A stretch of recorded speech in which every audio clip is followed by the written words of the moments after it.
अरे मिठू, तुम क्यों आज गुस्से में दिखाई दे रहे हो? ऐमन ने स्कूल से वापसी पर मिठू को उछलते देखा तो पूछा, क्या आज फिर कबूतर और मैना से लड़ाई हुई है? मिठू ने इस बात में सर जोर से हिलाया। मिठू एक खूबसूरत पहाड़ी तोता था जो बहुत प्यारा बोलता था। ऐमन के दादा जान ने अपने एक रिश्तेदार से बतौर खास इसके लिए मंगवाया था। इसके अलावा कबूतर, मैना और मोर भी अपने अलग अलग पिंजरे में रहते थे।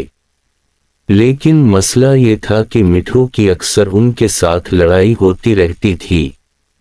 इसकी वजह ये थी कि वो जो भी अमरूद खाता इसका बकिया हिस्सा उनकी तरफ फेंक देता, जिसकी वजह से कबूतर और मैना बरहम होते और ऊंची आवाज से बोलने लगते। आज भी यही हुआ था। मोर खामोशी से सब देखता था। इसने मिठू को कई बार समझाया कि ऐसा करना अच्छी बात नहीं है। पिंजरे की सफाई रखनी चाहिए और किसी को तंग नहीं करना चाहिए। हमें आपस में इत्तेफाक से रहना है। लेकिन मिठू तो अपनी सुरीली आवाज की वजह से किसी को खातिर में न लाता था। ऐमन दादा जान के कमरे में गई तो इन्होंने इसके परेशान चेहरे पे नजर दौड़ाई और पूछने लगे, क्या बात है बेटी? इसने कहा, दादा जान, आज फिर मिठू ने अमरूद के सारे छिलके कबूतर और मैना के पंजरों के करीब फेंक दिए हैं और वो दोनों उछल उछल कर बाहर आने की कोशिश कर रहे थे। दादा जान मिठू की कारिस्तानी से वाकिफ थे। वो सोचने लगे कि अब मिठू का कोई ना कोई बंदोबस्त करना पड़ेगा। अगले दिन अली अलसबा मिठू की आंख खुली तो उसने देखा कि कबूतर, मैना और मोर के पिंजरे वहां से गायब थे।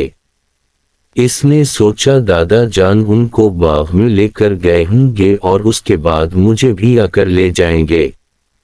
लेकिन दोपहर से शाम हो गई, ना ही वो सब आए और ना ही दादा जान और ऐमन ने चक्कर लगाया।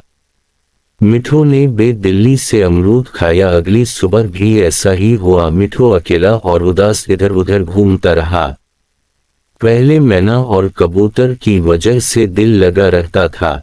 वो इसकी शरारतों से तंग थे, इसलिए इसको छोड़कर चले गए। मिठू ने बुझे दिल से सोचा। अब उसको मोर की नसीहत याद आने लगी। यूं ही एक हफ्ता गुजर गया। उसे अपनी गलती का एहसास होने लगा कि वो खुद को दूसरों से बढ़कर समझता था और आज वो कितना अकेला है। माली बाबा ने देखा कि मिठू ने आज सुबह से कुछ नहीं खाया और यूं ही अफसुर्दा सा बैठा है।